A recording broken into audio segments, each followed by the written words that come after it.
committee is holding a hearing entitled Protecting Communities from Industrial Accidents, Revitalizing the Chemical Safety Board.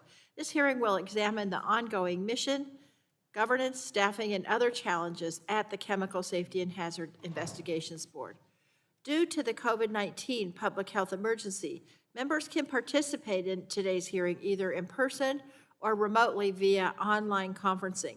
Members who are participating in person must wear a mask. Such members may remove their mask when they are under recognition and speaking from a microphone. Staff and press who are present in the committee room must also wear a mask at all times. For members participating remotely, your microphones will be set on mute for the purpose of eliminating inadvertent background noise. Members participating remotely will need to unmute your microphone each time you speak, something you'd think we'd be used to by now. Please note that once you unmute your microphone, anything that is said in WebEx will be heard over the loudspeakers in the committee room and subject to be heard by live stream and C-SPAN. Because members are participating from different locations at today's hearing, all recognition of members, such as for questions, will be in the order of subcommittee seniority. If at any time during the hearing I'm unable to chair the hearing, the vice chair of the subcommittee, Mr. Peters, will serve as chair until I can return. Documents for the record can be sent to Austin Flack at the email address we've provided to staff, and all documents will be entered into the record at the conclusion of the hearing. The chair now recognizes herself for purposes of an opening statement. Good morning. Today's oversight hearing covers one of our small but incredibly important independent agencies, the Chemical Safety Board, or CSB. Although many of you have never heard of it, the CSB plays a vital role in protecting American workers and communities. We are all familiar with the role of the National Transportation Safety Board. When a plane falls from the sky, we want to understand not just why it happened, but also how we can prevent it from happening again. And that's the role that CSB plays when it comes to industrial accidents. The CSB improves the safety of American workers, communities, and the environment by investigating the root causes of these tragic events and making recommendations to prevent them in the future. While many Americans may not know the CSB by name, they are certainly familiar with some of the critical incidents that it has investigated. Please display the first slide.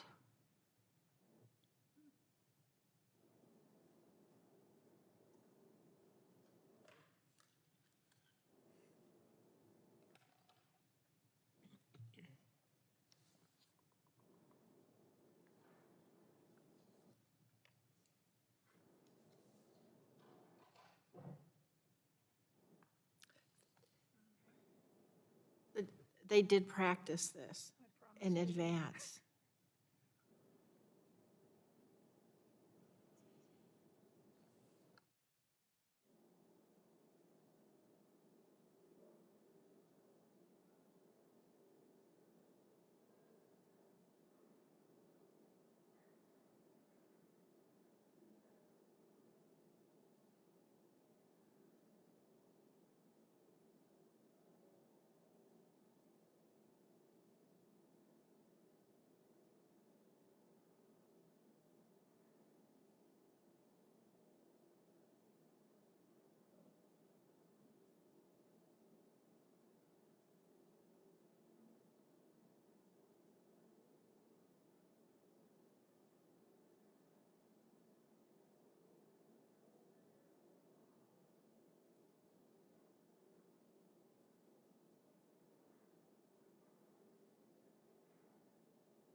We have some kind of a technology problem, but I hope we can fix it because the first slide was a photo of the 2010 Deepwater Horizon disaster.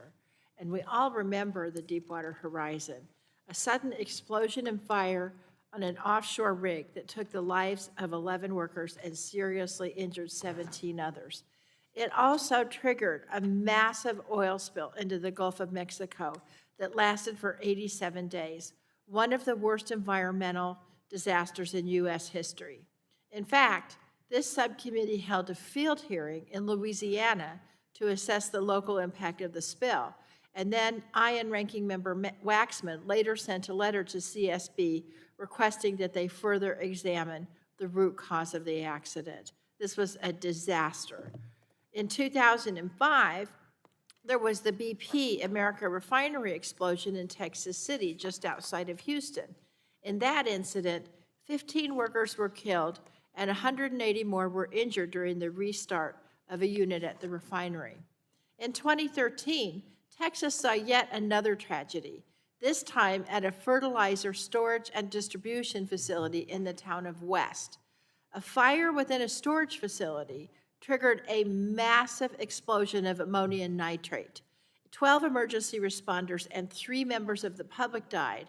Over 260 people were injured, and more than 150 homes and businesses were damaged, resulting in hundreds of millions of dollars of property destruction.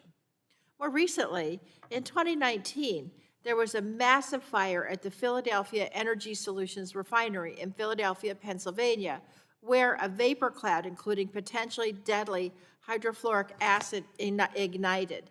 The quick actions of a control room operator to rapidly drain the remaining hydrofluoric acid prevented a massive release of more of the harmful gas, which would have placed the highly populated surrounding communities at tremendous risk. These are just a few examples of the critical incidents that CSB has deployed over the past several years. The devastating impacts that these accidents have had on facilities, workers, and surrounding communities are obvious. And the CSB safety recommendations that have come out of these and other investigations are directly responsible for improved safety conditions within many U.S. industries. CSB's work has saved lives and protected communities, and those of us with industrial facilities in our districts understand the stake in CSB's work. We want to see this agency flourish, but despite the positive impacts, there have been challenges at the agency since its inception. In recent years, board vacancies, unfilled staff positions, employee morale issues, and most recently, the COVID-19 pandemic have led to unproductivity at the agency. We were pleased to see that the CSB published 2 new final investigation reports last Friday, but there are still currently 18 open investigations, some dating back to incidents that occurred in 2016 and 2017. This is the biggest backlog of investigations that the agency has ever had, one of them. The timeliness of these reports matter. When CSB isn't expeditiously sharing its findings, it cannot effectively prevent future incidents and fulfill its mission to protect people and the environment. Now, we're aware of the many challenges that I've already mentioned today, and they were inherited by our witness today, Chairman and CEO Catherine Lemos. But we're also here today not to focus on CSB's past, but the present and future. And so the questions are straightforward. How does the CSB intend to finish and close the many important investigations it's open, and when can we expect to see the vital recommendations that come from that work? How will the CSB take on important new work if it can't close the many investigations that remain incomplete? When will the CSB fill key staffing vacancies to its investigative mission? And finally, what's the plan to address how the important governing board operates and to avoid the dysfunction it suffered from in the past? In short, we need to understand the chair's strategic plan to move this agency forward. I'm pleased that part of the solution is already underway. The chairman will soon have reinforcements on the board. President Biden has nominated 3 new board members who we hope to see confirmed soon, seeing as right now we only have 1 board member and she's sitting right here. We look forward to the increased activity that we expect to see when they are on board, but we also know new board members alone will not solve all the agency's problems, and that's why we're holding the hearing today. I want to thank the chairwoman for being here today, and I look forward to the discussion so that we can ensure CSB has the leadership, strategic plan, and resources needed in order to execute on its vital mission. American workers and communities are simply counting on it. The chair is now very pleased to recognize the ranking member of the subcommittee, Mr. Griffith, for 5 minutes for an opening statement. Thank you, Chair DeGette, for holding this hearing. As you said, the Chemistry Safety Board is an independent, non-regulatory federal agency. According to its enabling statute, the leading charge of the Chemical Safety Board is to investigate and determine the cause of any accidental release resulting in a fatality, serious injury, or substantial property damage. It has been described, as Chairwoman DeGette described it, as the equivalent of the National Transportation Safety Board, but for chemical spills as opposed to transportation accidents. Unfortunately, the board has been criticized for falling short of accomplishing this primary responsibility. The Chemical Safety Board was created by the Clean Air Act amendments of 1990, but it did not become operational until 1998. Since then, it has been saddled with functioning challenges. In 2000, just 2.5 years after its inception, the Government Accountability Office identified management challenges and investigative backlog. Now, 21 years later, we share the same concerns as our colleagues of Congress's past. Since May 1st, 2020, the Chemical Safety Board has operated with only one of its 5 board seats filled. Chair Lemos, I understand that under your leadership, you have been disadvantaged with a short staff and a sharp learning curve. The vacancies in board member positions impede the agency from making substantial progress on benchmarks. Board members are vital for facilitating and closing out investigations, including participating in site visits and approving investigative reports. The Chemical Safety Board certainly faces challenges in recruiting and retaining qualified staff. The quality of investigations hinges on the ability of experts to conduct complete, unbiased investigations. These investigations should have solid backgrounds in chemical engineering. These investigators should have solid backgrounds in chemical engineering or industrial process safety. We understand it is difficult to compete with industry to find such specialized skill sets, but we are hopeful the board is taking actions to recruit these kinds of candidates for vacant investigator positions, and we would like to see that progress continue. I believe the Chemical Safety Board investigations can benefit industry, but I have real concerns how this work is being conducted. Due to the ongoing challenges with management over the years, investigation processes are somewhat unclear. The board should establish unbiased criteria for selecting incidents to investigate, as well as protocols to determine when to deploy an investigative team. Uniform procedures would help to ensure objectivity and balance in the board's investigative work, especially as staff turnovers occur. Based on the data and analysis of an investigation, investigative reports usually include recommendations.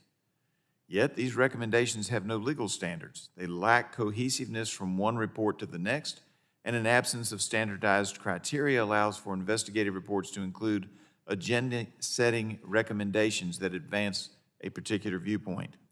This is not the job of the Chemical Safety Board. The job of the Chemical Safety Board is to determine the root cause of an accident. When recommendations are made, they should focus on measures to minimize the consequences of an accidental release. That is their purpose as outlined in the statute. And recommendations should not need to be rewritten if new staff is placed on an investigation. The Chemical Safety Board should not set expectations that are unreachable. It is not practicable to eliminate all chemical accidents, and the law does not mandate that. Above all, the role of the Chemical Safety Board is to play fact finder in these incidents and to provide regulators with information they need to create policy. The board should not seek out investigations or issue recommendations simply to spotlight disfavored technology or preferred new practices. Finally, the Chemical Safety Board must focus on completing outstanding investigations as quickly as possible. To gain the trust of stakeholders and the public, the board must conduct its operations in a timely and a transparent manner. A communications between and communications between the Chemical Safety Board and industry must improve to repair the reputation of the board. Today, I hope we'll focus on what the Chemical Safety Board can and should do in the upcoming months to close out high-quality investigations in both an expeditious and an efficient manner.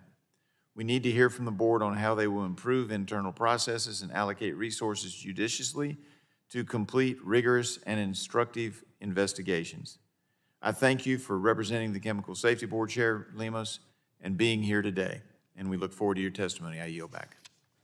I thank the gentleman. Chair now recognizes the chairman of the full committee, Mr. Pallone, for 5 minutes for an opening statement. Thank you, Chairwoman DeGette. Today, we're conducting an oversight of a little-known but important federal agency, the Chemical Safety Board. Coming from a state with a large number of industrial facilities, I've been involved with the CSB since its inception, helping to create and secure appropriations for the agency back in 1998. Since that time, CSB has conducted vital investigations into industrial chemical accidents. Its mission is to find answers and provide recommendations to prevent future incidents. For example, in my district, CSB investigated the 2005 acetylene service company gas explosion in Perth Amboy, which killed 3 workers. From its findings, CSB made recommendations that address the dangers of flammable gas accumulation and how to prevent similar incidents in the future. But despite its good work, CSB has faced numerous challenges in recent years. This past May, the committee sent a bipartisan letter to CSB outlining our concerns, including a backlog in investigations, understaffing, and management challenges. And these concerns are shared by members on both sides of the aisle, and I'm pleased that we're here today to continue this important bipartisan oversight. One of my biggest concerns is that CSB has been slow to finalize its reports and provide critical safety recommendations in recent years. For instance, CSB has yet to release its investigative report on the 2019 Philadelphia Energy Solutions refinery fire and explosions, which involved the release of hydrofluoric acid, a highly toxic chemical. Fortunately, because of built-in safety protocols at the plant and the heroic action of the workers, the worst potential outcomes for both the workers and the surrounding Pennsylvania and New Jersey communities were narrowly avoided. Yet it's been 2 years now since this incident, and CSB still has not released its investigative findings. It's imperative that we understand the root causes of these types of incidents so that we can safeguard workers, protect communities, and prevent future incidents. And I look forward to hearing from Chairperson Lemos and on her plan to close this and other investigations. The CSB also plays an important strategic role in preventing future incidents in the face of climate change and extreme weather. Industrial facilities across the country are at increasing risk. You need to look no further than this most recent hurricane to see that. Earlier this month, Hurricane Ida dumped record rainfall in New Jersey, flooding the Raritan River and devastating communities throughout the state. The Environmental Protection Agency is still assessing the damage at oil sites, chemical facilities, and Superfund sites, including one completely inundated Superfund site that was previously home to a large chemical plant. Meanwhile, in Louisiana, 138 industrial facilities were in regions that fully or partially lost power due to Hurricane Ida. This is problematic considering that some of these facilities use electricity to contain hazardous materials. We don't know yet the full extent of chemical spills, oil leaks, and toxic air releases in the state. And to its credit, CSB has warned industrial facilities about the safety hazards posed by extreme weather events, particularly hurricanes. For example, CSB highlighted the 2017 Arkema chemical plant fire near Houston, Texas, and found that the company was unprepared for the flooding levels experienced during Hurricane Harvey. Houston Mayor Sylvester Turner testified before the subcommittee in March that the Houston region, which is home to countless petrochemical and other industrial facilities, experienced 3 500-year floods in 3 years. And recent analysis shows that 2,500 chemical sites in the U.S. lie in moderate to high-risk flood zones. So there's no question that floods and other extreme weather events are getting worse, and I look forward to hearing how the chairperson is positioning the agency to address these growing strategic challenges. In my view, getting the CSB back to functioning at the highest level is the first step, and the goal of today's hearing is to help get CSB back on track, and I hope that we can all come together to revitalize this critical agency. It really is critical, and I thank the chairperson for having this hearing, which I think is very important. Thank you, Chairwoman DeGette. Thank you so much, Mr. Chairman. Chair will now recognize the ranking member of the full committee, Mrs. Rogers, for 5 minutes for an opening statement. Good morning, Madam Chair. Thank you. The chemical industry is one of the largest manufacturing sectors in the U.S., serving both the domestic and global marketplace. Our chemical industries help stimulate the economy by providing materials that we use in our everyday life.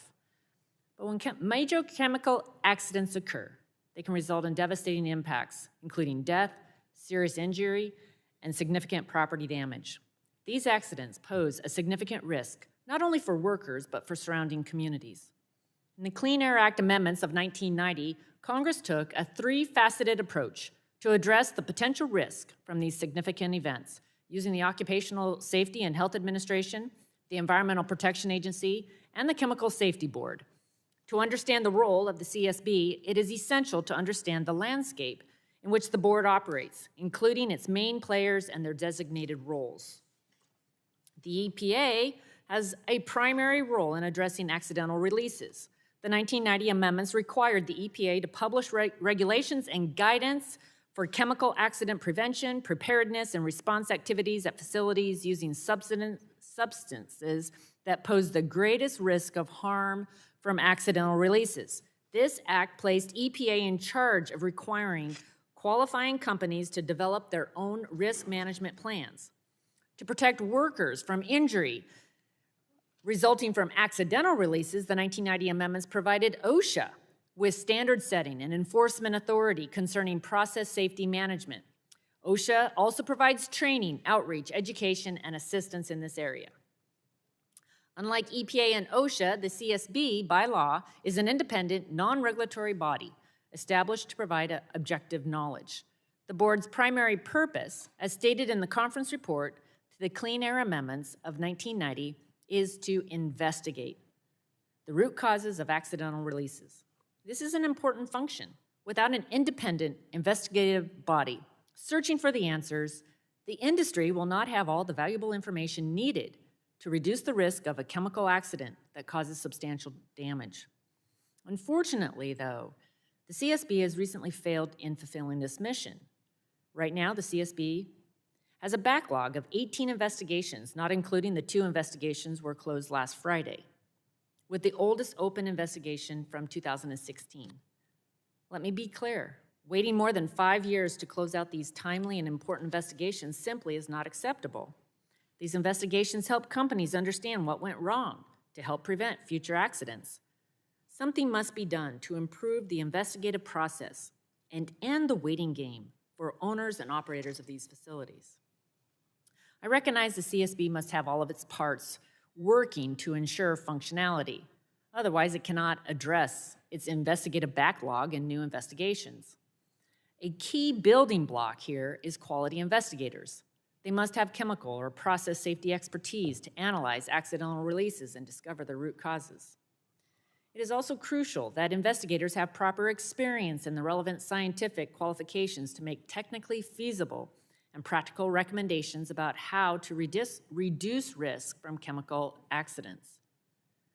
The board's statutory responsibilities include investigating chemical accidents and providing Congress, federal, and state authorities with periodic reports that contain recommendations to improve chemical safety.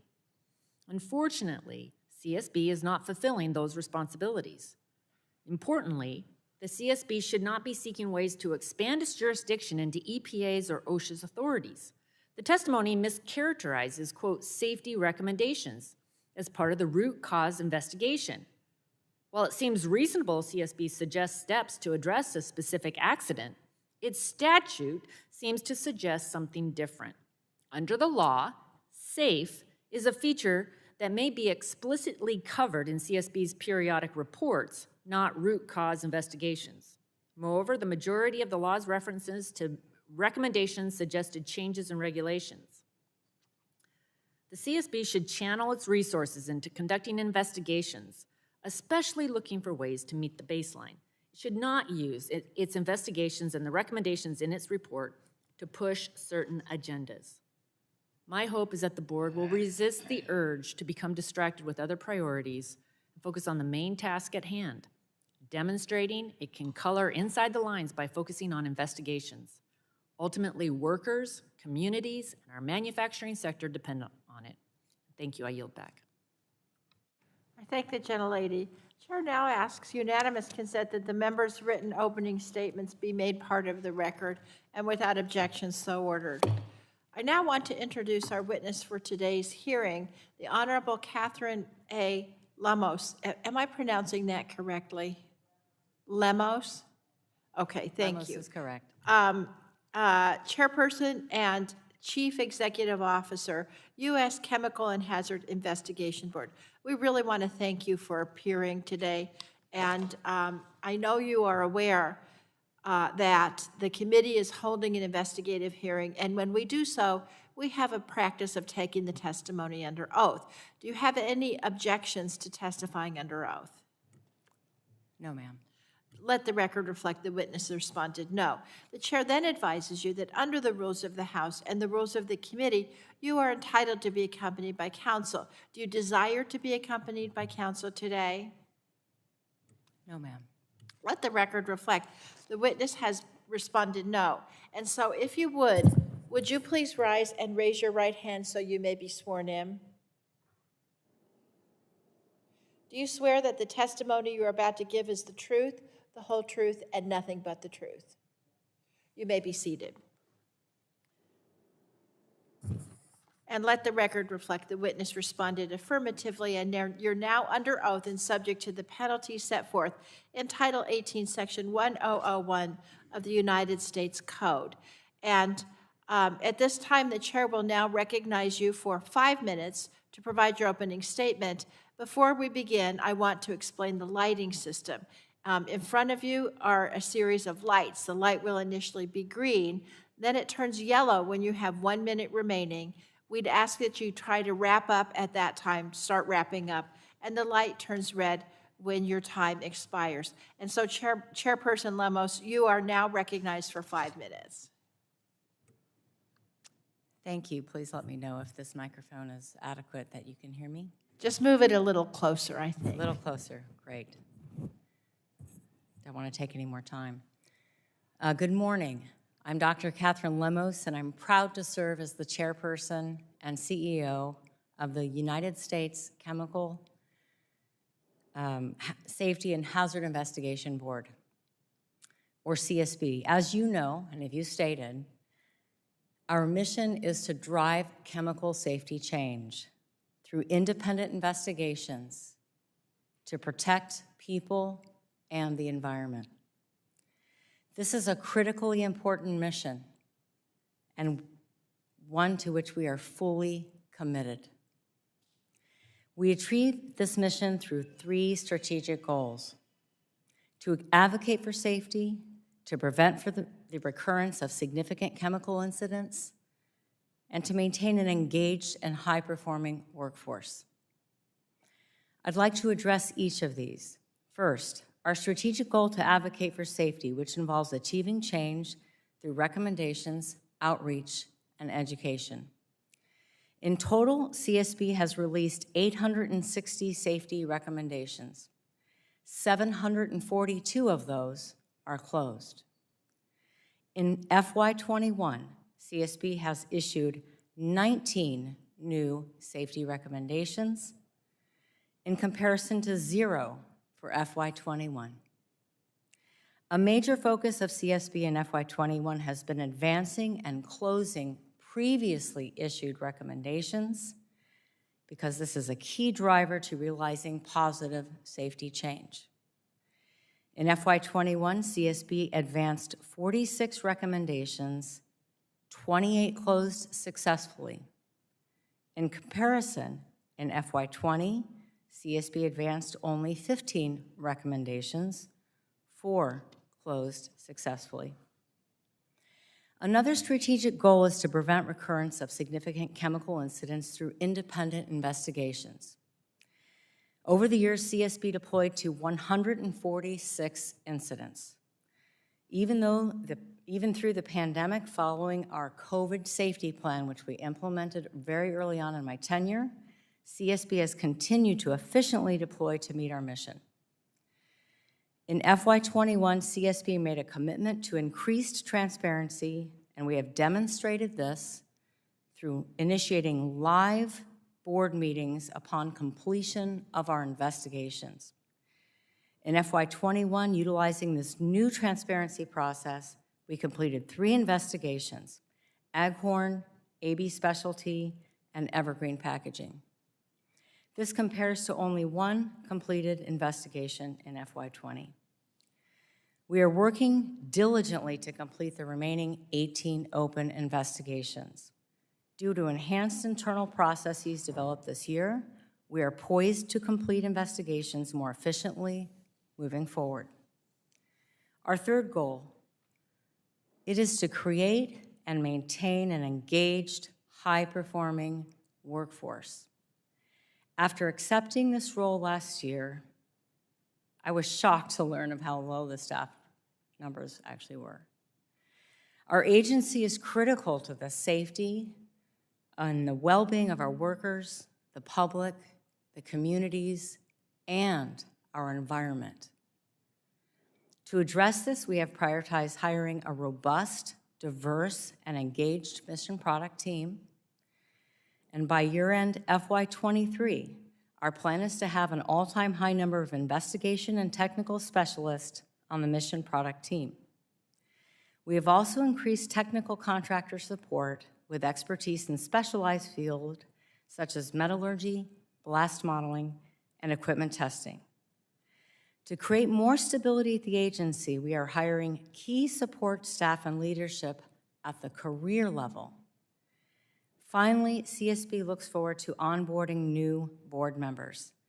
These appointees are critical to our mission.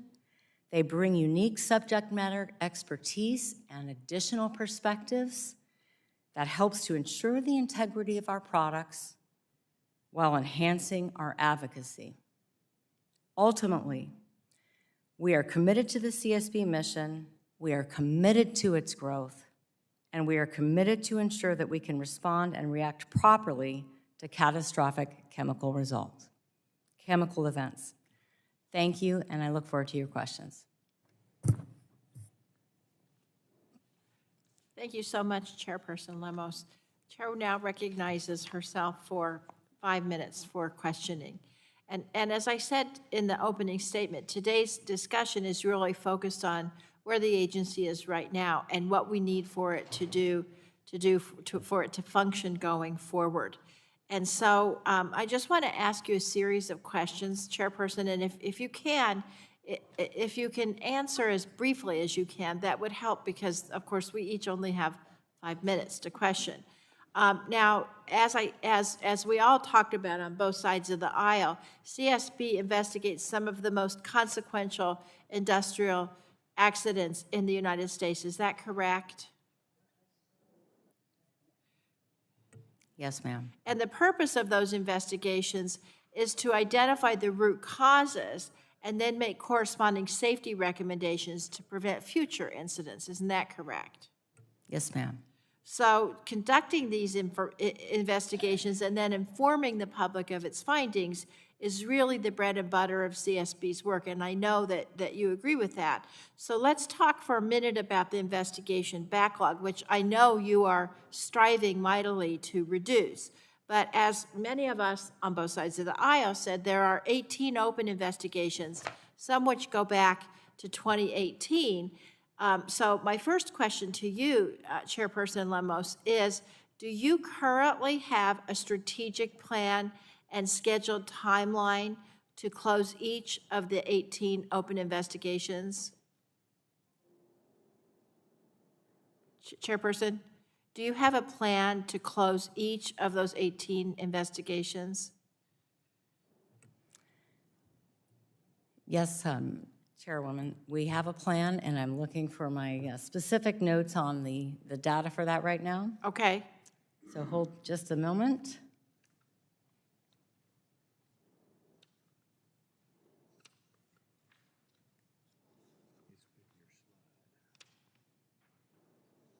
With the slide. Yeah, the ranking member points out the plans with the slide. Do you have that there? You know what? What I'm going to, okay, do you have it now?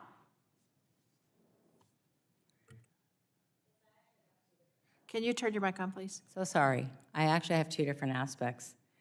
First of all, our top priority is to focus on the mission. Yeah, okay. But do you have a plan for closing those 18 open investigations, yes or no?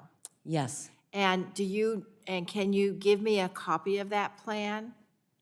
we can provide a copy of the plan as we have discussed or as we have exchanged information with your staff. Okay, if you can give me a copy of that plan, then I will put it into the record. And the other point that I want to ask, in my time remaining, that's transparency of the agency. CSB's regulations require that each quarterly public meeting include a review of the board of the schedule for completion of all open investigations. Now, I understand that the schedule has not always been made public in the past, so will you commit to providing this schedule of completion for all open investigations at your quarterly public meetings going forward? So first of all, I'd like to address one of the questions you asked before. Okay, but first of all, and I will have time for you to do that, but let's answer this question. Can you provide the schedule of completion for all open investigations at your quarterly meetings? So if you have a quarterly meeting, you can say which ones you're planning to close. I can tell you right now which four are the next to come up. Okay, but do you plan to release those at your quarterly meetings? Yes, we plan Okay. to release those, and we have actually recently, in the last two meetings, said which ones will be up for finalization. Super, thank you. And then you can go back to I've got 45 seconds, so you can answer my previous question. Understands. Yes, we have a plan. We've got early phase, mid-phase, and late phase, and I Super. can tell you the four right now that are up for legal review, which is the final phase before the board receives them, Great. are Sunoco, Didion, Biolab, and Loy Lang. And I would give you all the details on that, except you have limited time. That's okay, we have a lot of members that can ask. And then what about the rest of the investigations? Do you have a plan for completion of those? Yes, we do, and we will provide that to you. I so appreciate it, thanks. And again, I really appreciate the yeoman's work that you are doing in a very tough situation. But we all agree on the mission here. We just have to get this agency working to protect the safety of our constituents. With that, I will yield to the ranking member 5 minutes for his questioning. Thank you, Madam Chair. I appreciate it. According to its statutory authority, the Chemical Safety Board can incorporate recommendation measures into investigative reports. But I have been told investigators sometimes may write investigative reports that incorporate their own background or biases when developing recommendations. If they are doing so, that might challenge the independent investigatory jurisdiction of the Chemical Safety Board to determine the root cause of an accident. Does the board have standardized requirements for its recommendations? The board has standardized requirements which are in the process of being codified, and that is exactly what we're trying to address in our internal process improvement. And when do you anticipate that that will be codified? I know you're the only member of the board, so it makes it more difficult, but when do you anticipate that would be completed? Within months. So if we check back in 6 months, it either ought to be done or pretty darn close. Is that what you're saying? It should be prior to that. We actually have drafts written, and it would be nice to have other board members to weigh in on that as well. Don't disagree with that. Okay. And do appreciate that you have been carrying this load yourself. So I don't want to underscore that with any of my. We've don't already wanna drafted it. Undermine that or neglect to say that because I'm going to ask, some tough questions. I understand you've got some handicaps. Do you think it would be a good idea to establish legal criteria? So you're going to codify these standardized requirements, but do you think it would be a good idea to establish legal criteria so that we can have a greater standardization among recommendations and reduce the chance of agenda setting through recommendations? So everything that we process currently under my tenure undergoes legal review. Every recommendation, every report, every safety bulletin, every safety alert. That was not the case prior. Okay. So I guess that's is in essence a yes. Yes. All right. In your message in the Chairman's FY 2020 Chemical Safety Board Impact Report, you state the U.S. Chemical Safety Board has successfully carried out its core mission work in fiscal year 2020, despite an unprecedented impact from COVID-19. The board's mission is to drive chemical safety change through independent investigations to protect people and the environment. But that language is not actually found in the statute. Is the Chemical Safety Board's mission? Okay. We might disagree on that, but we can talk about that later. In determining the success of carrying out its mission for a fiscal year, does the board factor in how many investigations were closed during that year? Can you please repeat that question one more time? In determining the success of carrying out its mission for a fiscal year, does the board factor in how many investigations were closed during that year? In the past, performance has not been a measure that's been held accountable, that the board has been accountable to, and I've instituted that. We have included that information in budget requests, but that is something that I am working strongly to institute. So that should be a part of the determination as to whether or not you've had a successful year. Absolutely. Okay. The impact report also states that a top priority for the board is to continue delivering high-quality safety products to the community. Can you explain what high quality means in this case? This means they're all cause. They investigate to the degree that the safety impact is warranted, and we apply our resources accordingly, and that the outcome is sound. All right.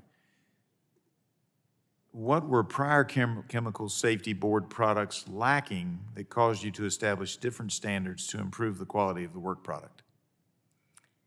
As mentioned, there have been widely varying product types and product integrity levels.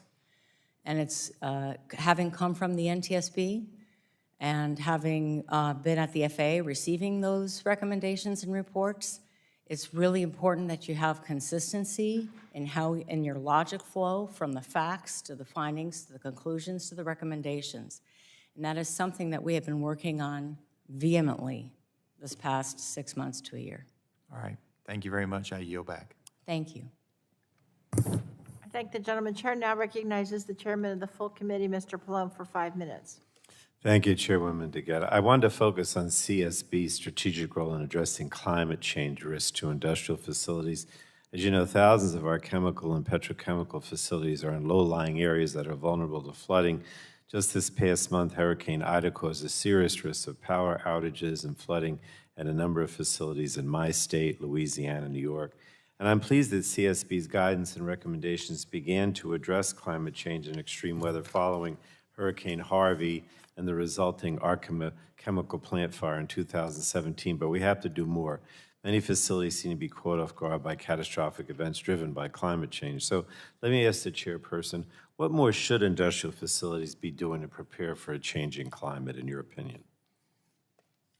So just to repeat, what more should facilities? What more should you think that industrial facilities should be doing to prepare for a changing climate? What are your suggestions? So based on the Arkema report, we recommended that CCPS put out comprehensive guidance, which is how to prepare for extreme weather events. And as we've seen with Ida, behind me, Managing Director David Lacerte is from Louisiana, Baton Rouge, lived through that. And a lot of we anticipate seeing more and more of these events, so it's going to become even more of a challenge for chemical industry moving forward. So we have interacted with GAO in extreme weather and making sure that we collect the information and trending and tracking and which incidents in the past and the future have occurred due to extreme weather to try to find some causal factors. But in terms of what plants or facilities can be doing, following guidance that is out there to ensure that they're not just preparing for today's historical, but tomorrow's based on recent history and predicted future level of extreme events. Well, I appreciate that you are putting out recommendations, and hopefully there'll be more. But I did want to ask, I want to make sure that CSB, that its board members, staff, and specialists are relying on sound science. Let me just say, as chairperson, has the board identified a set of scientific resources that it draws upon to help assess the impacts of increased sea levels, rise, storm surge, storm intensity, or other extreme weather events? What are the scientific resources that you draw upon? So I'm glad that you mentioned that the CSB is an independent and scientifically based agency. We, as we mentioned to the GAO, and the report is forthcoming in the few months, we focus on the extreme weather events, and it's more responsive. There are other agencies that are responsible for predicting what might occur. What we need to do is ensure facility resiliency and ensure that there is guidance that's adequate to help facilities prepare for these extreme weather events. But I mean, have you identified a set of scientific resources that you draw upon to assess the impacts of this climate change? I mean, there's that, and then there's also the challenge with staffing, and so, having the right mix of experts to do these assessments. So I guess I'll just repeat, if you've identified a set of scientific resources to draw upon, or you're considering bringing on additional investigators who examine the nexus between climate change and industrial preparedness? That's a wonderful point, and in terms of staffing and our ability to conduct scientific studies, first of all, we need to partner with our federal agencies as our enabling legislation encourages, because at this point we don't have the staff to conduct that level of safety study and analysis. So we need to rely on a range of our federal partners and outside entities to be able to identify what could be done and what should be done in the chemical community. I mean, I know you can't lobby us for additional resources, but it sounds like you do need additional resources. So I'll take that to mean you do need additional resources, and you'd like to see additional resources for more staffing.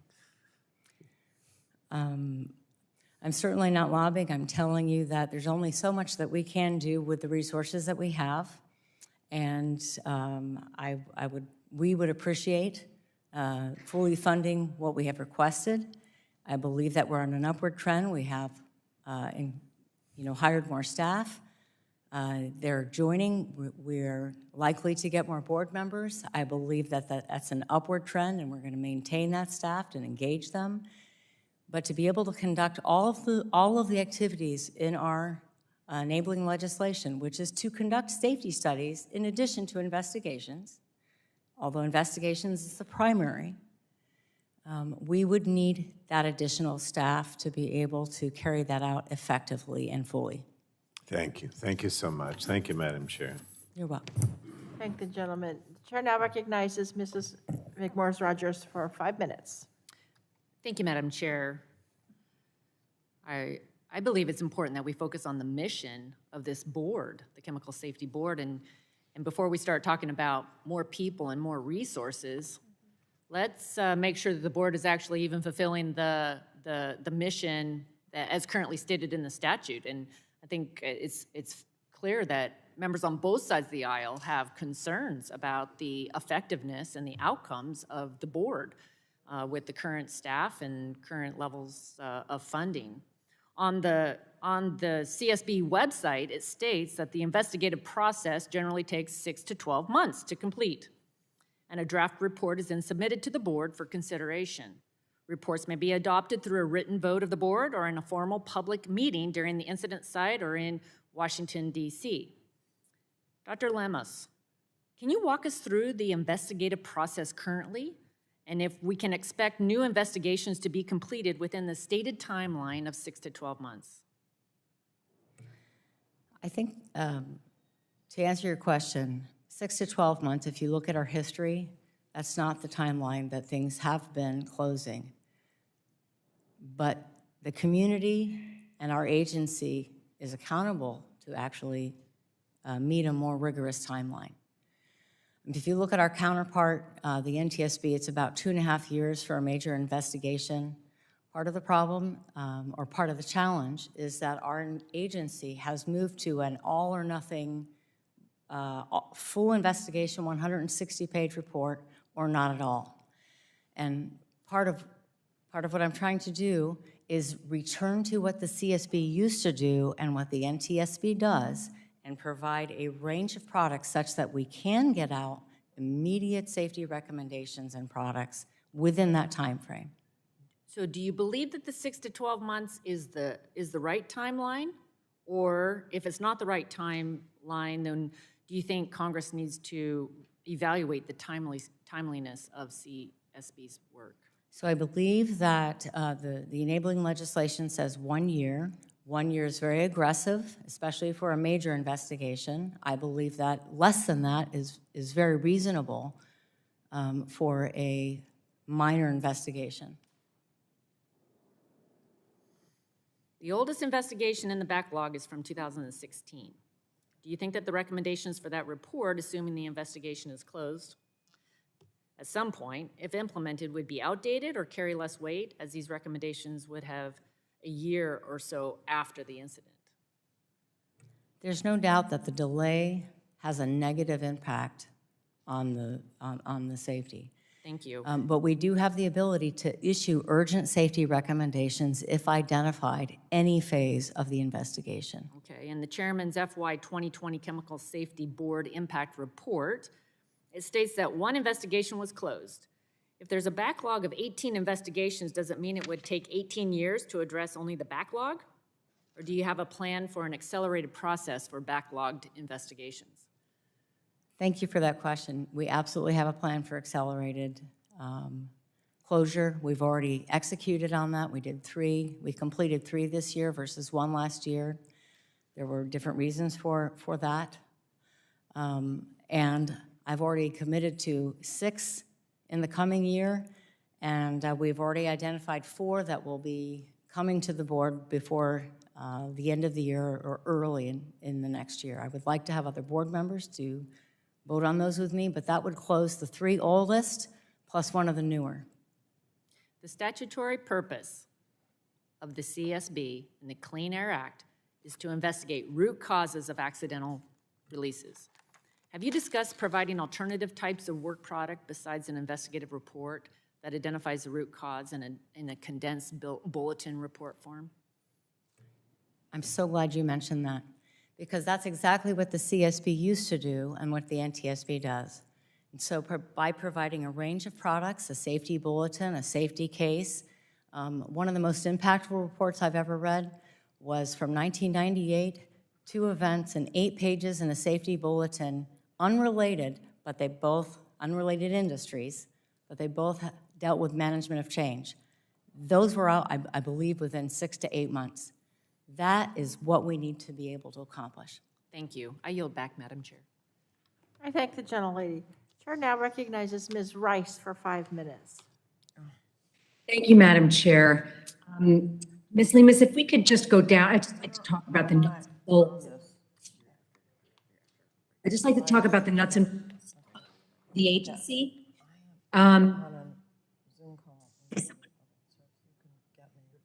Ms. Rice, you're fading in and out. Okay. There. Can you hear me now? Yes. Okay, great. Ms. Lemus, I'd like to get to the nuts and bolts of the purpose for this agency and remind everyone that it was, while it was created in 1990 and authorized the Clean Air Act, amendment of 1990, it wasn't funded until 1998 as a result of a series of industrial accidents that led to a renewed impetus to secure appropriations for the organization. So now it's my understanding there are presently 4 vacancies on a 5-member board, and President Biden has made 3 nominations that are sitting in the Senate waiting for confirmation.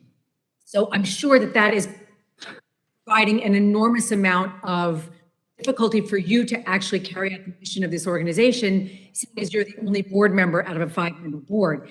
And I'm sure that I will get the agreement of my Republican colleagues on this committee to ask their Republican in the Senate to move these nominations as quickly as possible so that this board can be fully constituted and get going.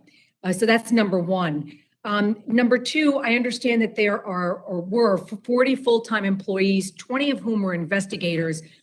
I believe that there are unfilled positions for those investigators. Dr. Lemus, what I'd like to ask you is, if you have, who else makes up your staff, right? I mean, it's all well and good to talk about the outcome of certain investigations, but if we don't have an agency that is fully staffed with the appropriate personnel and a specific mission, then the result of investigations are surely going to be delayed and questioned. So I just want to get into the nuts and bolts of, who else are your employees other than investigators? And I also want to ask you, if you could, I know this is a very long question, but I'm just trying to understand the makeup here. Is there a specific enough description of what the responsibilities and duties are of each individual board member? So first, tell me who your employees are, and then speak about the specific responsibilities of the board, if you would. Thank you for that question. So the first part of that is who our employees are. And I'll talk about the mission product team. I had trouble seeing you on the screen, but so I'll just look up here at the chair. So the mission product team is comprised of investigators who actually go out to the sites, do the follow-up, do the investigation. They oversee the testing and whatnot. We have also on the mission product team recommendation staff that are assigned to help identify the gaps in guidance, regulation, procedures, policies that are related to the contributing factor. So those are important elements of that team, as well as the recommendation staff and advocacy team to provide materials. In terms of support staff, that includes human resources, general counsel, contracting, all of the other things, administration, all of the other things, IT, that are required to support and feed our investigative and mission product team. Can I just interrupt you for 1 second? Do you have the staff that you need, yes or no? Not yet, but we are getting there. So we just hired a contracting manager, and we just hired a new human resources director. We will be hiring a career managing director, as well as replacing our general counsel. And the board, the responsibility of the board, again, I'm running out of time. If you could just tell me what you feel that the mission, the responsibility of the individual board members is specific, or does it need to be more better defined? So I believe you've asked whether or not, so what the roles and responsibilities of the board members are and whether that needs to be better defined. Is that correct? Yes. Okay. So Board Order 28, that discussion specifically addresses the roles and the responsibilities of board members versus vis-a-vis the staff. So as the OIG reported out, mentioned in several management challenges reports, we needed to settle this. So we have in writing and already passed roles and responsibilities that are clear so that board members can focus on their mission and what their mission is in technical reviews. They review reports, they review recommendations, they vote. They engage in stakeholder collaboration and community outreach. They are they lend their technical expertise and perspectives to the products. And they also assist with the strategy and the mission of the agency. Thank you so much. Generally's time's expired. Staff has asked me, Chairperson Lemos, if you can mute your microphone when you're not talking. I guess it's causing feedback. And Chair will now next recognize Mr. Burgess for 5 minutes. I thank the chair. I thank our witness for being here with us this morning. I apologize for not being there in person. We have a Rules Committee hearing going on at the same time, but through the miracle of the hybrid hearing, I'm able to participate in this one. And it was important to me because a little bit south of the district that I represent in Texas, back in 2013, a fertilizer plant blew up in the town of West Texas.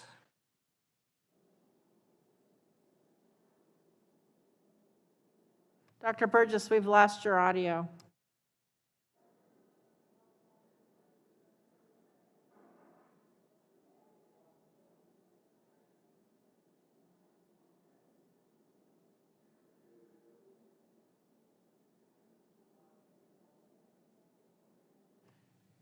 We've lost Mr. Burgess, so we're going to go to Mr. McKinley, and if Mr. Burgess can get back on, then we'll have him after Ms. Schakowsky. So, Mr. McKinley, you're recognized for 5 minutes. We apologize profusely, Chairperson Lemos. Thank you, Madam Chairman. If we could start, I'd like to enter into the record a statement for the American chemistry and the American fuel and petrochemical manufacturers in support of the CSB. Without objection.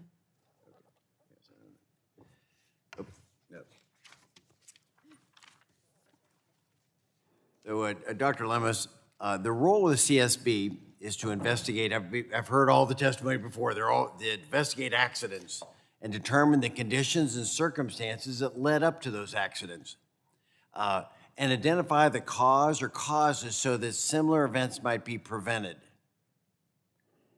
For the record, is that a fair assessment? Yes, sir. Okay, so, but according to the CSB's website, and its mission is to, quote, drive chemical safety change through independent investigations. That's worded slightly differently than the statute.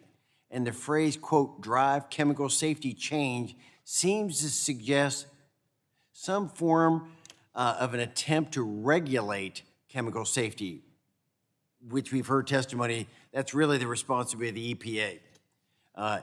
The CSB should only be making recommendations to them. Now, the Senate Environmental and Public Works Committee recently considered, as we've talked about, the 3 Democrat nominees to fill the vacancies at the CSB. Each of them do have different backgrounds. This one of them, however, has focused her work on advocating for regulations, close quote, and in a recently deleted tweet targeted the Trump EPA and her inability to work in a technical and an unbiased manner. So, given the nominee's background and the extensive backlog for accident investigations and staffing shortages, and with the full awareness that you're under oath, can you ensure us that the committee, that the CSB will not attempt to take on the role of a regulatory agency and remain focused on its statutory mission of independent investigations and recommendations? Yes, sir. Our mission and our mandate is to be free from political interference and to not regulate. Now, the gaps identify recommendations and safety gaps, but we are not a regulator. Were you concerned that this nominee has expressed such strong opinions about wanting to regulate? Was that a concern to you? I would prefer not to express my opinion regarding statements of nominees that have not been confirmed, but I can commit to you that I will maintain what I committed to the Senate, that we are a non-political agency, we are not regulatory, and our job is to be safety-focused and to call out the safety gaps. Thank you. I yield back the balance of my time. I thank the gentleman. Chair now recognizes Ms. Schakowsky for 5 minutes.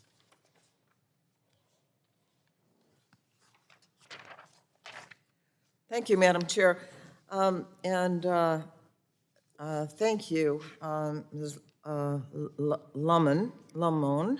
And I want to begin by thanking you, some positive news, that the Chemical Safety Board approved its investigation report of a May 2019 AB specialty silicones explosion that took place in my state of Illinois. It was very serious. The incident killed 4 workers and caused serious damage to the town of Waukegan, Illinois. So that, I'm very grateful for that, but I want to talk about the abilities that you have to answer the enormous issues that face you. So exactly how many, or approximately how many a year of these incident reports do you get? Are you asking how many incident reports meet our reporting criteria? I mean, when someone calls up and says there's been a problem, how many are those? 20 to 30,000 per year. 20 or 30,000 per year. But we know, in fact, in your testimony, you said you were shocked to learn about the low staffing numbers. We've been talking about that I understand that about 30 to 40% of the investigative positions were vacant this year. So my understanding is that you also noted in your testimony that by year's end of this year, that you plan to have an all-time high number of investigators and technical specialists, et cetera, on the mission product teams. And I wondered if we're going to be able to get there, and what is your plan to get there? Thank you for that question, because more staff are certainly needed to address more of these events. So the all-time low in staffing in recent years was in 2019, which was 8 investigators. And currently we have 14. We just joined, two new persons just joined us this past week. So we're on track by the end of FY23, so the end of the next fiscal year, with your support and appropriations, to have an all-time high across the mission product team, and that includes the recommendation staff and advocacy, technical writers, and others that are required to put together that full report in an efficient manner and with integrity. So how many more people does that mean? How many more people do you have to have at that point? I believe, well, so on the mission product team or the entire staff? Well, the entire staff, you can divide it any way you like. I believe the entire staff, we just submitted for 61 positions by the end of FY23. My belief, that's low. Is there any way to speed this up so that we can, get even more sooner? So there's a scaling issue as well. Currently, most of our investigators are 12 months to 18 months new to the agency, despite them having a lot of experience. That's why we've been investing in the processes so much to ensure consistency. Is there a way to speed it up? We can ramp up a plan to do that. If we were able to and funded to do so, absolutely. Let me ask you this. You said you get tens of thousands now of, calls about toxic or, accidents that need to be investigated. How do you make the decision of what comes first, especially with this current shortage and limitation on the staff? What's the process?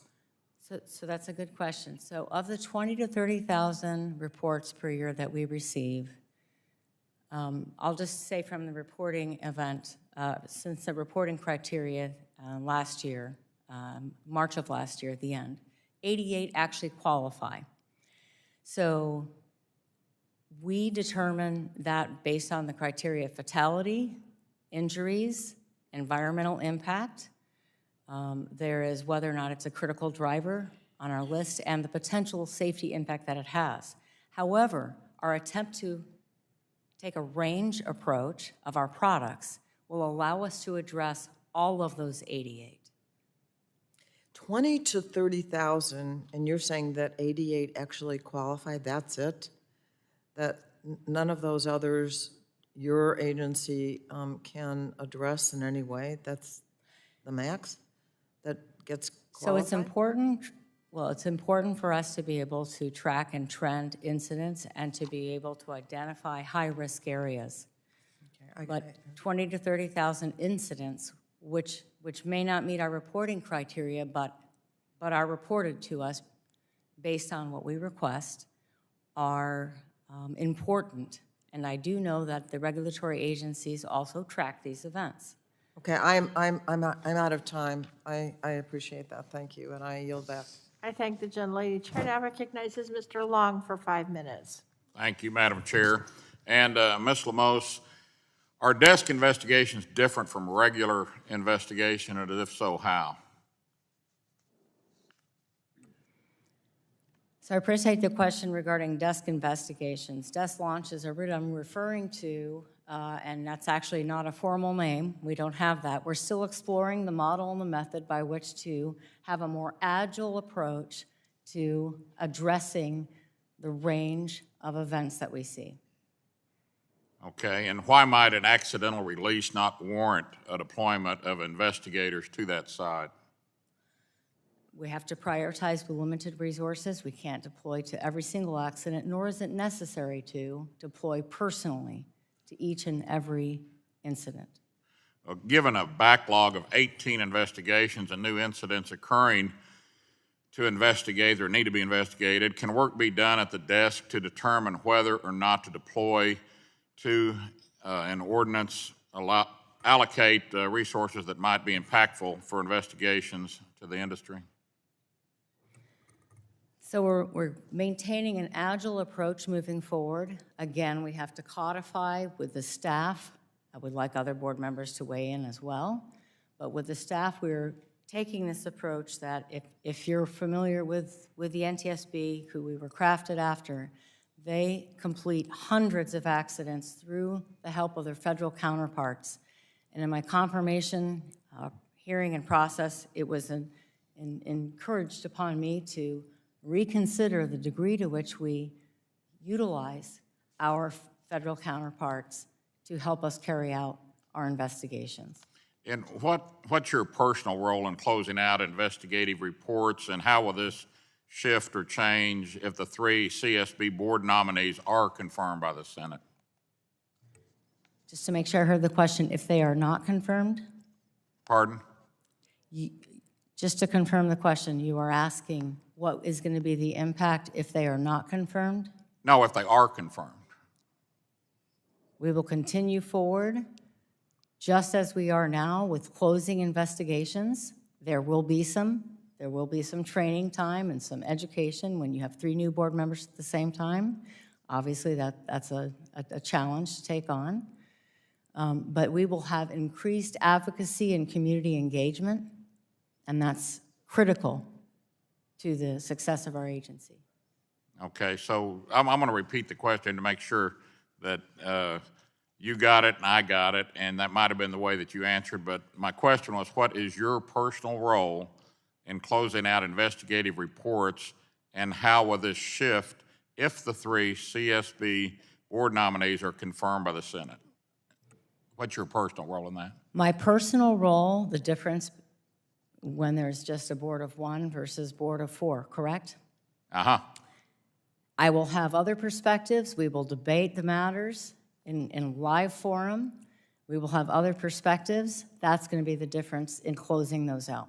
Okay, and I'm having a little trouble with the sound system in here picking up everything you're saying, but I appreciate it. The CSB needs the 5 board members mandated in your enabling statute, and the board members should have a broad range of applicable experience and expertise, including experience in the operations, processes, and procedures typically applicable in commercial chemical facilities. If you could create the most well-qualified board, what applicable experience and expertise do you seek out in those board members? So the question is, and I'm trying to speak louder and into the mic, I moved it, if you can hear me. It's part on my end, but that's fine. I've got an issue, so that's fine.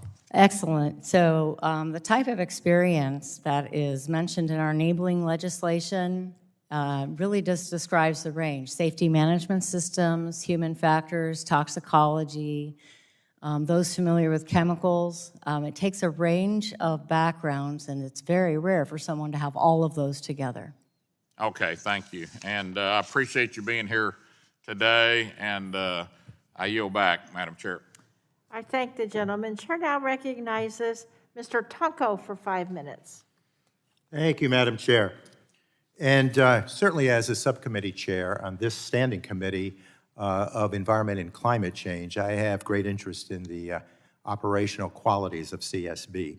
So despite its significant impact on the safety of workers and communities, CSB has a history of governance challenges. Specifically, board infighting and long stretches without steady leadership have undermined the agency, to say the least, over the years. These board-level issues have led to significant challenges for staff at the agency, including high attrition, low morale, and difficulty attracting new hires.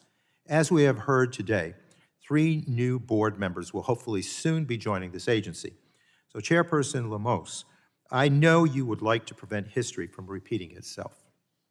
So how do you intend to integrate and involve these new members so that the agency does not fall into that power-sharing squabbling that has hamstrung it in the past? Thank you for that question, which I believe is how do I intend to prevent a repeat of what has been occurring since the inception, really, of the CSB. I met the CSB at a time when it seemed to be more stable, around the 2005-06 timeframe, and appreciated how they worked as colleagues together. So the first thing that I did when I joined the agency was realize that we have a pressing need to address the OIG's management challenges. And that was my top priority last year, and we finalized that, which was to provide the structure for the board members to know what their roles and responsibilities are, to provide them the support staff, and to help them execute that. That is what I did. Thank you. And Chairperson Lemos, I assume you have examined some of the root causes of the friction that has undermined the functionality in the past. So can you share some of your insights into why the board has had these management problems in the past and what you intend to do so that these mistakes are not repeated under your leadership, particularly given that new board members will be arriving soon? Well, it's possible that memorializing these changes in CFRs, such as the NTSB has, would help. And our benchmarking, we use the DNFSB, we use the NTSB and other agencies in terms of how we structure decision-making and budget-making. Perhaps codifying that would allow for these board orders, which are internal policy, to settle down. Thank you. Earlier this year, you approved a revised Board Order 28, which set new terms for board member responsibilities, budgeting power, and other related areas. While I understand that this new board order was intended to respond to some of the criticisms of CSB identified by EPA's Office of Inspector General, some of your critics have called this a power grab because the action was undertaken during a, I quote, quorum of 1. Will you revisit Board Order 28 once the new members are on board? So the question is whether we will revisit Board Order 28 once new board members join. I want to establish that our board orders, as I found them when I joined, were not in alignment with our enabling legislation. They were not empowering the board members to actually carry out their function and staff to carry out their function. So what I did, if someone says it's a power grab, the changes in Board Order 28 have nothing to do with a quorum of 1. It's simply allowing the board to carry out their function successfully and staff to carry out with responsibility their functions. Okay, so then let me ask this. Will you commit to ensuring that the new members are empowered to both carry out their duties and revise board orders by a majority vote? Absolutely. Board orders should be a democratic process. So that you would commit to ensuring that they're all recognized and having their input? All board orders should be in compliance with the law and should be voted on to the extent that we have the Thank you. room, right? Yes, thank you. And so, look, we all want to avoid the issues that have prevented CSB from performing effectively in the past. So I do look forward to seeing the agency get back to excellence. And with that, Madam Chair, I yield back. I thank the gentleman. Chair now announces that the committee will be in recess for 10 minutes.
The committee will come to order, and the chair now will note that Mr. Burgess has solved his technology problems by appearing in person, and she will recognize him for 5 minutes. I thank the chair. Thank you, Dr. Libas, for being here with us today. I will tell you, I've been looking forward to your appearance today because the experience I had with, it's not in my district, but just outside my district in the town of West Texas several years ago. I was interested in your responses to Mr. Tonko's questions because that was largely the type of question I had when I visited West Texas shortly after the accident. And I mean, you named the federal agency and they were on site. So you had the FBI, you had DOJ, you had ATF, you had, I didn't see Customs and Border Protection, but I suspect they were there somewhere. FEMA was very much in evidence. And all of these agencies collected at this Emergency Operations Center, and there's no Chemical Safety Board. And yet they were there, but they didn't interact with the other agency personnel who were there doing the investigation and getting the evidence. In fact, when FEMA took me on an automobile trip through the neighborhoods that were affected and seeing all the houses, and it was an unusual type of situation because the roofs were lifted off the houses and they came right back down. So there was no vertical, it was only the vertical displacement, no horizontal displacement, but obviously the houses were destroyed in that process. Chemical Safety Board was not part of that, but they were in a trailing car, like several cars behind. And I never understood quite why we wouldn't all be working to the same end. Presumably, if the FBI finds something interesting, then the Chemical Safety Board might find it interesting as well. Or the Chemical Safety Board might have a question that would be important for the law enforcement branch of the federal government to know. So can you help me there? Are you more aligned now where there's less likely to be that silo? Because it was almost like there was a physical silo around the Chemical Safety Board that day. Thank you for that question. The siloing, just to repeat it, the siloing, why was the CSB not working intimately with the other federal agencies and local, and why was their presence not noticed? And that is something we have been focusing on by building stronger coalitions with our federal counterparts and local. I did not understand that as well. When I joined the agency, it was very foreign to me as a process. So I can't explain why that had occurred in the past, but I can tell you that moving forward, we have already started to interact much more closely, not just with our Congress and the local representatives, the local responders, immediately to ensure, and OSHA and EPA, we have contacts. We started last year to say who's the regional, who's the federal, here are their phone numbers, and that's the type of connection that we are building moving forward. One of our counsels here on the subcommittee, I don't think he's here today, but referred to the Chemical Safety Board when I asked him a question about it many, many years ago. He said it's like the NTSB for a chemical accident. So you have the National Transportation Safety Board. If there's an airline accident or a train accident, the Chemical Safety Board performs that same function. If there's a chemical incident, which seemed like a good idea, but if indeed patterned after the NTSB, they probably work pretty well with their counterparts in law enforcement and in the case of of air traffic with the air traffic controllers and everyone who would be involved in providing them the data. Seems like that's a good model to follow. Absolutely, the NTSB is a good model to follow in that respect. One difference I will point out in the chemical industry, it's much more distributed in terms of the regulation and oversight than the aviation industry is. So if you look at the other transportation domains, you will see some of the same, fragmentation and extra effort required to pull those entities together, like a bridge collapse or a pipeline explosion. You're going to have other local entities, but it's a great model. We need to have that presence. We need to have that collaboration and strengthen it. Well, I appreciate your testimony today, your service to the Safety Board. Now yield back. I thank the gentleman. Chair now recognizes Mr. Peters for 5 minutes. Thank you, Madam Chair. Some of our colleagues were hearing them say that the CSB should not be using its scarce staff resources to make recommendations or issue regulations to protect public health and public welfare. But that's a key component of CSB's mission, and preventing future incidents has to remain a top priority. Prior to my time in public office, I worked at EPA for a short time on toxic substances and later spent 15 years as an environmental lawyer. I've got a keen interest in CSB's role in updating EPA's risk management plan, or RMP, requirements. Under the RMP, known also as the chemical disaster rule, industrial facilities are required to follow rules that help prevent accidental releases of chemicals that can cause death, injury, property, or environmental damage, or require evacuation of surrounding communities. Now, EPA is now in the process of updating the RMP rule, and given CSB's years of identifying the root causes of exactly the kinds of chemical disasters the RMP is intended to prevent, I think CSB has an important role to play. Chair Lemos, I understand you sent a letter to EPA in July with high-level recommendations for how to update the RMP. Are you preparing to give more detailed recommendations during the public comment period on the proposed RMP rule? I want to make sure I hear you correctly because it's a little bit muffled, but you're asking me if I'm prepared to make more specific recommendations to RMP than we have in the past. I know that we made... Yes, as part of the public comment period. So we were engaged in the listening sessions. I'm hoping I'm understanding your question correctly, but we were engaged in the listening sessions over the past several months. I understand that OSHA is also going to have similar listening sessions for PSM. We reiterated 3 specific recommendations that have been open with regards to RMP for a long time and that are critical. 2 on chemical reactives and 1 on inherent safety design in the PSM process. Okay. Well, among other things, I understand you recommended that EPA consider mandating evaluations for inherent safety, which I gather means implementing inherently safer product technologies and practices that permanently eliminate or reduce potential hazards. For example, minimizing the amount of chemicals on a site. And I imagine that CSB has a long list of inherently safer technologies and practices. Are you prepared to provide all that information to the EPA?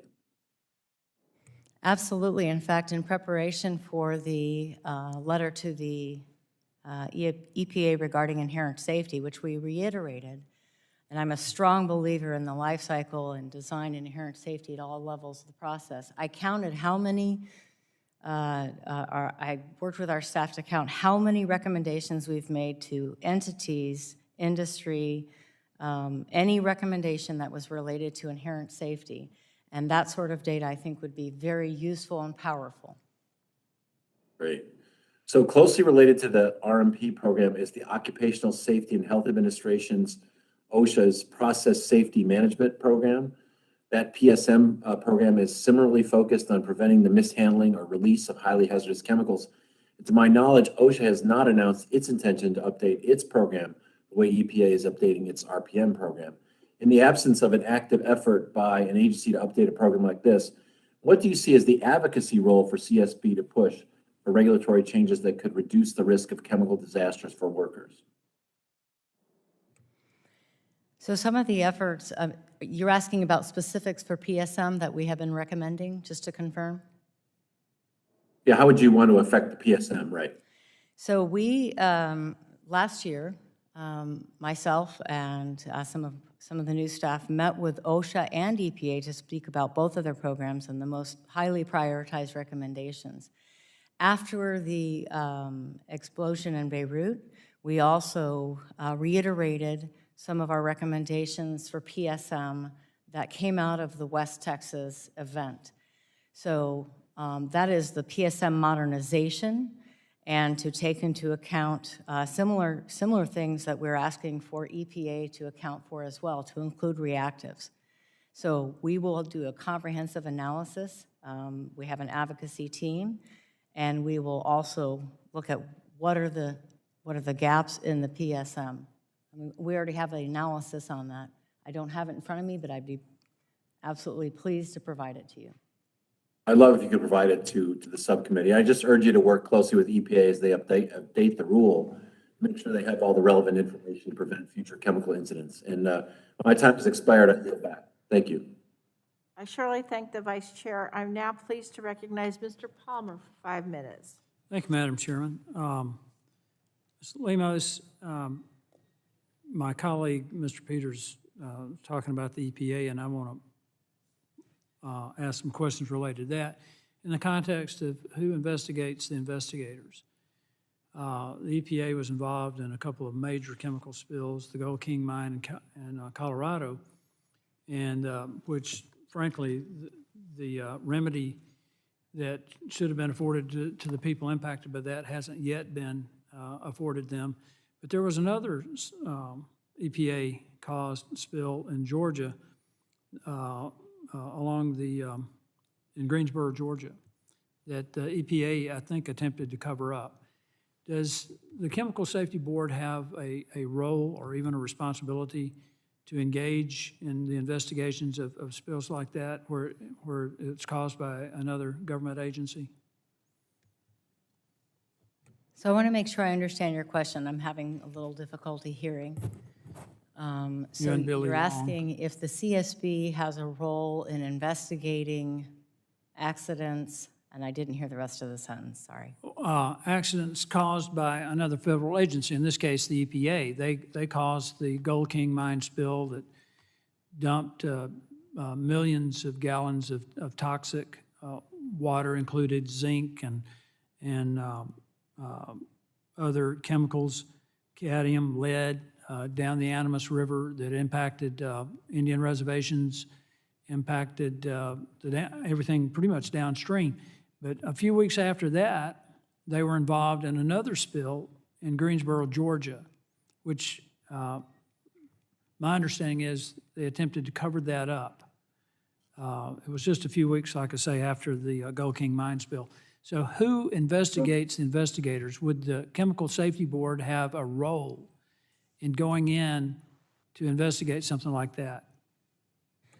So I don't know all the particulars for the events that you were describing, but if it meets our rules for deployment or in our scope, in the CSB scope, which is an inadvertent release that has significant impact for... reserve my time. With the gentlelady suspend, please, all members online, please make sure you're on mute. Gentlemen may continue. Thank you, Madam Chairman. Well, I can answer. So that the Chemical Safety Board has the responsibility to investigate. That doesn't mean the EPA does not investigate as well. Similar to the NTSB and the FAA, I worked on both sides of the fence. But the CSB is an independent investigation that is not focused on the oversight or punitive element. It is to determine the root cause, as I've heard many of you say today. Right. Well, in the case of the EPA, they denied responsibility, I think, for the Greensboro spill, and I would just think that the Chemical Safety Board would have some responsibility. There might be a jurisdictional issue that would be argued, but sometime it might not be a bad idea for those who are responsible for that, who would normally be investigating, to be at least under the, in some way, under the investigative powers of another agency.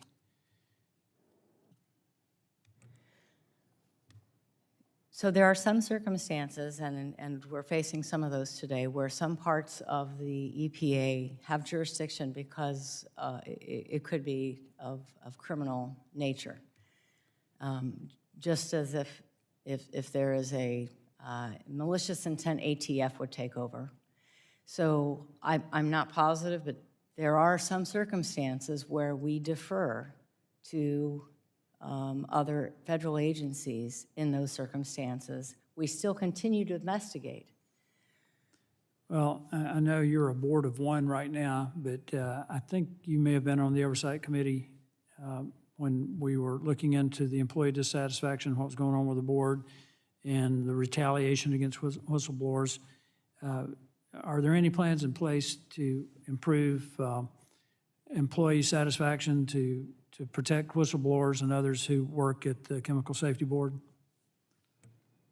Absolutely. In terms of employee engagement and maintaining, I believe that having career staff stability at the board member level, stability at the leadership level, and commitment for funding from Congress is super important to helping staff members feel appreciated for their contributions and feel that their progress is meaningful to the world. I thank you for your answers. Madam Chairman, in regard to my line of questioning about who investigates the investigators, I do think it's something that this committee ought to consider looking into, considering the fact that I'm not sure that the remedies that were expected as a result of the Gold King mine spill have been implemented to the satisfaction of the people who were impacted by it. And with that, I yield back. I thank the gentleman for the suggestion, and Mr. Griffith and I will discuss that. Chair now recognizes Ms. Schreier for 5 minutes. Thank you, Madam Chair, and thank you for being here today, Chair Lemos. CSB has a long history of working with other agencies to conduct its investigations, as we've been discussing today. In fact, the EPA, OSHA, Department of Homeland Security, DHS, all have some jurisdiction over chemical facility management. So it's critical that CSB maintain productive relationships with those agencies. However, CSB's role to investigate the root causes of these incidents is unique and distinct from the roles of EPA, OSHA, and others. So while there may be opportunities for efficiencies in working together, I am concerned that CSB's understaffing has led to an over-reliance on findings from other agencies. So could I ask you, Chair Lemos, how do you see CSB's role versus that of the EPA, OSHA, and DHS when it comes to industrial safety? The roles are very different. Working together and collecting information, each of those investigations are for different purposes, and the role of the Chemical Safety Board is an independent, non-regulatory investigation. This model works very well at the NTSB, where you take the information from the company, from the different federal agencies. You don't rely on them for their conclusions. You take the facts, and with those facts, we come up with our own findings and conclusions.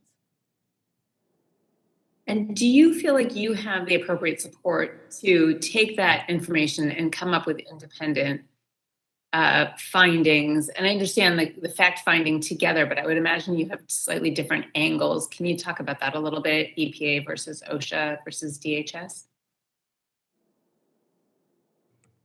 I don't know why I'm having a little bit of a challenge hearing. So the question is, can I talk about the difference in the perspective of the findings for those three different agencies? Well, if you go in together and you gather facts together, do you feel like you're the only person on the board? Do you feel like you have enough support to independently come up with recommendations? I guess here's how I would state that question. Like, how do you balance the efficiencies of working together, gathering that data together, and working with other agencies while also ensuring your own independence? And do you have enough support to do that?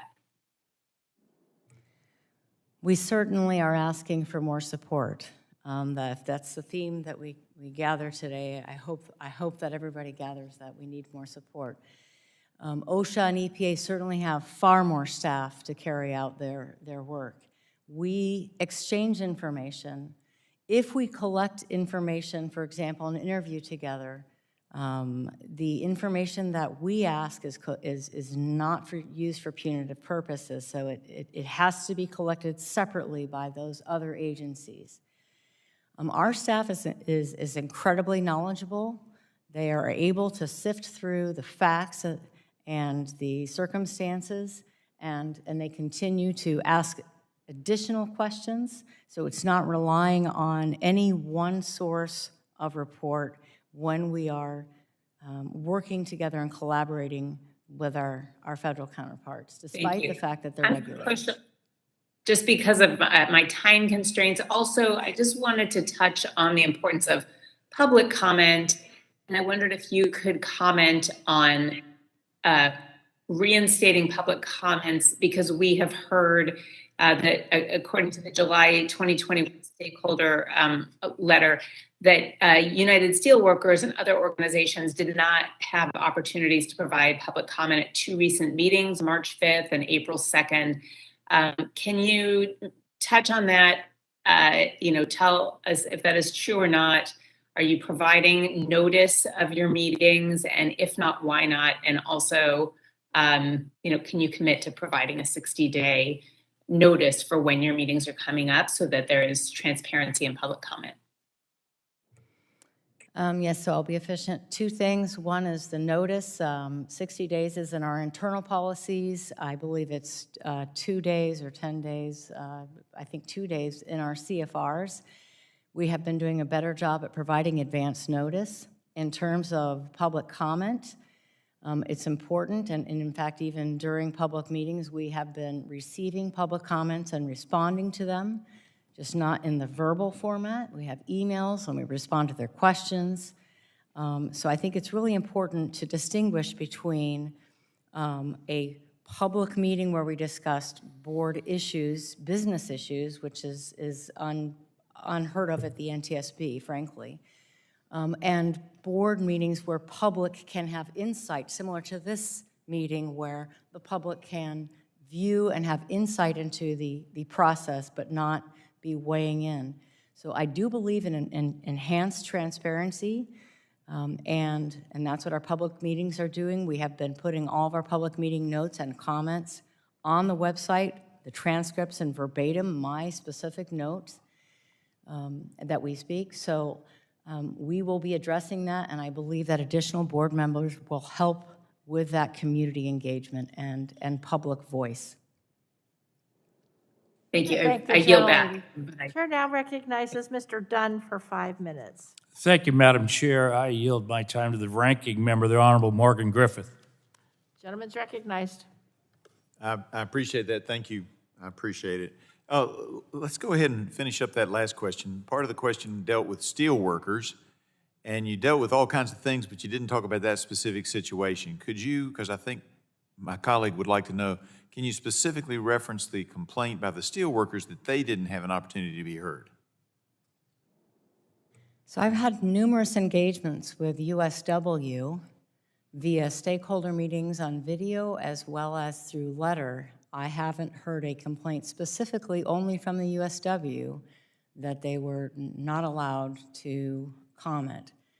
All right, I suspect there will probably be some questions follow up because it wasn't my area that I had prepared for, but I suspect there'll be some questions after this hearing in regard to that matter. Let me move on. At the beginning of the questions, you were asked by Chair DeGette about your plans for removing the backlog and addressing incoming cases. You promised to submit that plan for the record. I'm curious about this plan. Did you approve some of it? Did you approve all of it? What was your role in preparing this plan to deal with the backlog? Thank you. I've been pushing for a resource allocated plan since I joined the agency. And because it's important and because the community, not just our leaders here, but the community and the stakeholders deserve our accountability to the plan. So as a part of that, then, you did approve this plan that's coming forward? Yes, sir. And can you share with us any of the details you remember of the plan that you approved?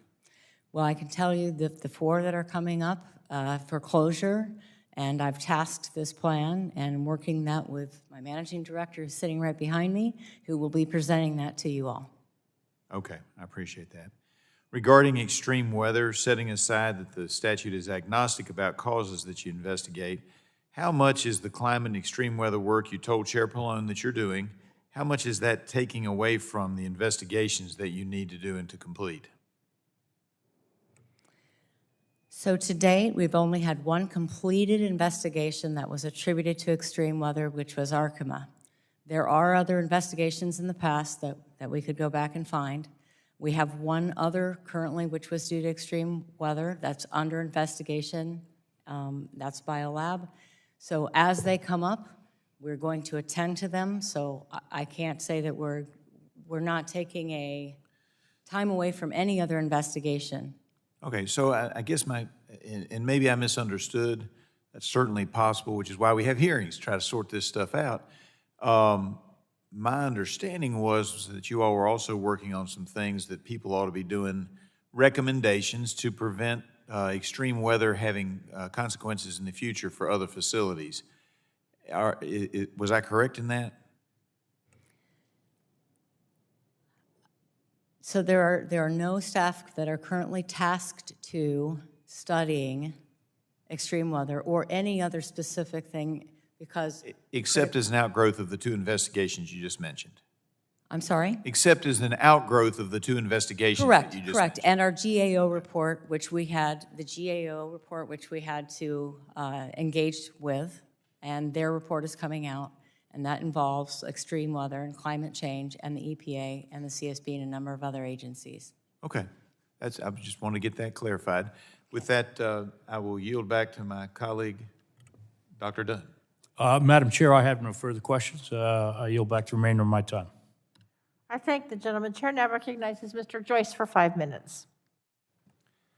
Thank you, Chair DeGette, for having this subcommittee hearing today, and thank you to Chair Lemos for appearing today. Government entities like the U.S. Chemical Safety and Hazard Investigation Board keep our constituents safe from industrial and environmental accidents. That is why it is so critical for the missions of these institutions to be well-defined so that they can execute the tasks that are given to them. Chair Lemos, the CSB's mission, and I'm quoting from your mission statement, is to drive chemical safety change through independent investigations to protect people and the environment. That's a fairly broad mission statement. What is CSB's process for writing a mission statement? So I believe that mission statement, along with this strategy, was crafted by a previous board member. And if this goes back to the process of the mission, the vision, and the strategy, then that is up for renewal, in which case I sincerely hope to have other board members to work through that with me. I can't tell you the genesis of that particular mission statement, but I will work on that and I can get back to you. Thank you. I'd appreciate the follow-up in that regard. My second question for you is that government works best when it is small and yet effective. Attempts at government expansion or overreach inevitably end up in waste, low productivity, and failure of the original mission, even an ill-defined mission. I want to be clear that CSB's mission is critical, which is why it needs to be narrowly and clearly defined to give the best chance for success. If President Biden's 3 new CSB member nominees are confirmed, how do you see the changing the mission statement, as you had just addressed, on the CSB-based backgrounds of the 3 new appointees? I can't speak to how they will influence the mission statement in which ways, because I haven't personally met them, but I can tell you that I will ensure a non-political process and ensure that the mission is scoped appropriately, because already now, as you know, we need to prioritize which events we focus on. Couldn't it be problematic that maintaining this wide-ranging mission statement could be interpreted by different members depending on what the new member's agenda might be? It's possible, yes. Do you think it is imperative that a new mission statement is crafted, a concise and narrowly focused mission statement? I believe that we need to be in alignment with our enabling legislation, which is pretty broad. I believe that through specifically scoping and detailing what we will prioritize will help the entire community.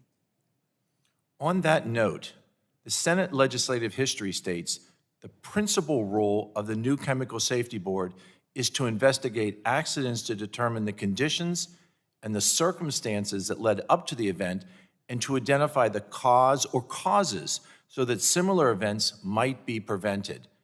Do you believe that the CSB is effectively carrying out that role currently? I believe that we are working towards fulfilling our mission, but that we have a long way to go to fulfill that completely. I concur. It seems like there is a long way to go. And we've already heard in this hearing about the backlog of accident investigations and the continued need for them going forward. Would the CSB, as it is currently proposed to be made up, be effective for those responsibilities along with the current obligations? So the question is, if we staffed up according to the staffing plan, which we will provide, will we be effective in meeting our mission? Yes. Yes. Thank you, Chair DeGette. I think this is an important hearing. I thank you for convening it. I yield my remaining time. I thank the gentleman, and I thank all of the members. This now concludes the hearing, and I want to thank, again, I want to thank the witnesses for participating in this hearing. I want to remind members that pursuant to committee rules, you have 10 business days to submit additional questions for the record to be answered by witnesses who appeared before the subcommittee, and I'll ask the witness to respond promptly to any questions should you receive any, and also to the commitments you made to submit the various plans. We want to insert in the record by unanimous consent a letter from the ACC and AFPM to me and Representative Griffith dated September 28, 2021, a letter from Representative Pallone and others to the CSB dated May 20th, 1921, a letter to the CSB to Representative Pallone and others dated June 10th, 2021, and a letter from 22 labor, environmental, community, and scientific organizations to CSB dated July 8, 2021. This is the letter several members referred to as the Steelworkers letter.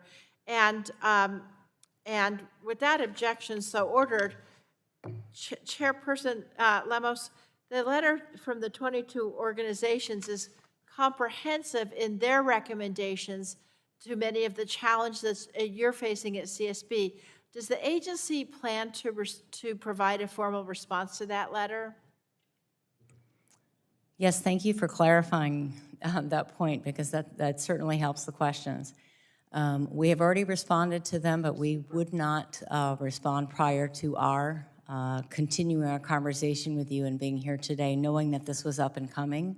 We feel that you're our priority to communicate with, but we already have responded, engaged back. In fact, we had engagements with them several times this spring and last fall. So we told them that we looked forward to continued engagement with them. Super. I would ask if you could please, Chairperson Lemos, if you do respond in writing to the organizations, if you could provide a copy to this committee, that would help us in our investigation. Absolutely. We can immediately provide you a copy of our response after we receive the letter and any details moving forward. We appreciate that. And again, we appreciate your agency's continued cooperation. As you can see from both sides of the dais, we're all eager to help you in fulfilling your important public safety mission. And with that, this hearing is adjourned.